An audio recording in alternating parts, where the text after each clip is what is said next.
From John Flad to Trudy Garland, Property Development, the Hallmark Channel. Subject: a new idea. Yes, another one. Good morning, Trudy. I hope this finds you well.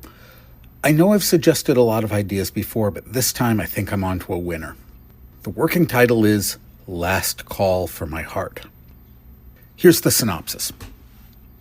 Noelle Tannenbaum gave up her fast-paced career life in the big city after falling in love with a handsome Christmas tree vendor named Nicholas in a small town in Connecticut. Our movie picks up 8 months later when Noelle comes to the realization that Nick is only employed 2 months a year and spends the rest of his time playing Call of Duty in his mother's basement. It comes almost as a relief when she gets the news that her father's had a heart attack and she needs to move back to the big city to help run her family's neighborhood bar. By the way, a great line for the penultimate scene, Noelle's father, Gabriel. I've been giving this a lot of thought, Muffin, and I think my heart's not the only one around here that's broken. Anyway, Noelle finds herself emotionally unprepared for the level of gross incompetence in how the bar's been run from a business point of view. She gets the bar's book straightened out with the help of a sad but handsome accountant named Rob Cratchit, a widower with a precocious son named Tim. She will ultimately have to choose between the kind and dependable Cratchit and a handsome but shallow beer distributor named Don Derblitzen. Noelle will have an epiphany after a heartfelt conversation with a drunk patron who tells her about bitterly regretting not following her heart back in the 70s. Her husband, a large white-bearded man, will tell her that it's time to go. And on the way out the door, Merry Christmas will turn and say, with tears in her eyes, I could have had elves of my own. This convinces Noelle that she's not cut out for the bar business and decides to pursue a career in taxidermy. The end credits roll over footage of her working on a shoulder mount of a reindeer. I await your response. I look forward to working with you on this project. Yours, etc.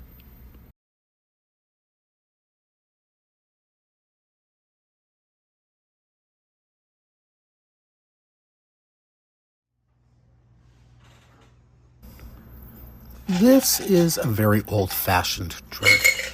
In fact, I would call this a late-night drink. Yes, we think of late-night drinks. We think of someone, listening to blues and drinking scotch.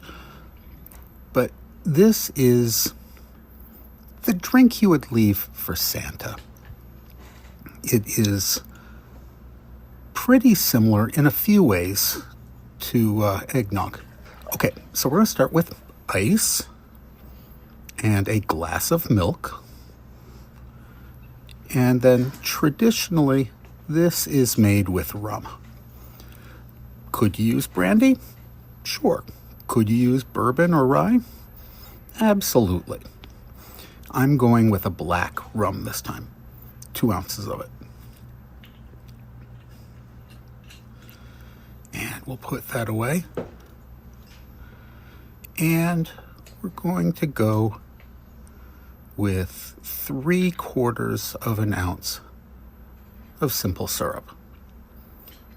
Could we use more? Sure. Could we use a syrup that's not so simple, like maple syrup? Yep, that would work too. But we're putting 3/4 of an ounce of simple syrup to just give this a subtlety and make it not too sweet.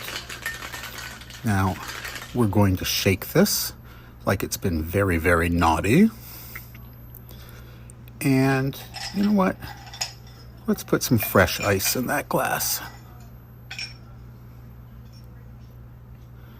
And strain it. Oh, look at that foam.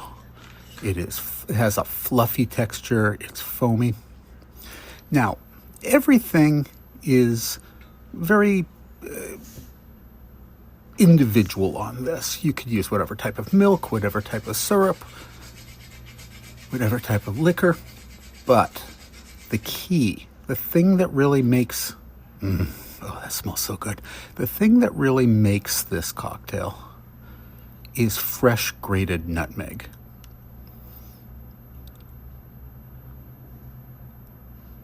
Oh, that's very...